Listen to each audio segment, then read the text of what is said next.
But we begin with the latest developments in the coronavirus. There are now more than 100,000 confirmed cases of the coronavirus here in the U.S., the most infections in any country in the world. But headway is being made against the disease and its effects. On Friday, the FDA cleared a new test that can detect coronavirus in about 5 minutes. And President Trump signed a historic $2.2 trillion bill aimed at helping businesses and individual Americans. New York continues to be the epicenter of cases here in the United States with more than 46,000. Tom Hanson is at Elmhurst Hospital in Queens. Tom, good morning. Good morning, Dana and Jeff. Well, just behind me, nearly 24 people have already lined up to get tested for COVID-19 at the Elmhurst Hospital here in Queens. This has been referred to as the epicenter of the epicenter. At least 13 people died here in a matter of just 24 hours. This place is taking on New York City's avalanche of cases. Across the U.S., the unwelcome distinction of being number one has many faces.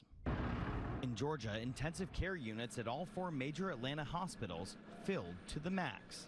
In Alabama, an infant named Emery is sick and separated from her heartbroken parents. The nurse manager walked in and informed me that a nurse that had taken care of Emery within the past 2 weeks had actually tested positive for coronavirus, so every baby that she had contact with was now isolated.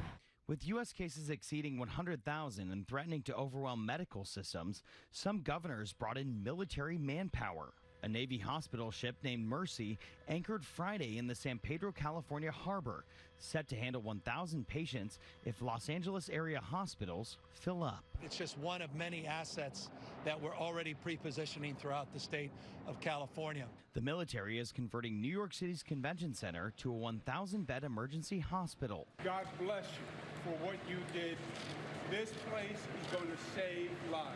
In the worst-case scenario, the U.S. medical providers will need 900,000 ventilators, compared to the 160,000 available now. It is a battle, but it will be over. It will be over at some point in the coming months. But when? In San Francisco, with the longest-running shelter-at-home order, the mayor told residents Friday to keep their eye on the ball. And how much longer can we take it? Well, the fact is we're going to have to take it a little bit longer because it does mean that we save lives. Cutting exposure may be working, but without adequate test results, it's still hard to know. But there are successes. And look at me. I'm home. Clay Bentley spent 12 days in a Georgia hospital. After doctors tried antibiotics, he was allowed to be quarantined at home. I can't even hardly move, and I can't breathe. I can't catch my breath. More than 900 people stricken with the virus have recovered. Clay Bentley is just one of them. Now, New Yorkers have simply been asked just to stay home. Other states like New Jersey and Connecticut, too. But nearby Rhode Island has made headlines for reports that they're trying to shoo away New Yorkers who are looking for a place to stay. In fact, there are also reports that police are pulling over cars with New York license plates in order to gather contact information. Jeff? Wow. All right, Tom, thank you very much.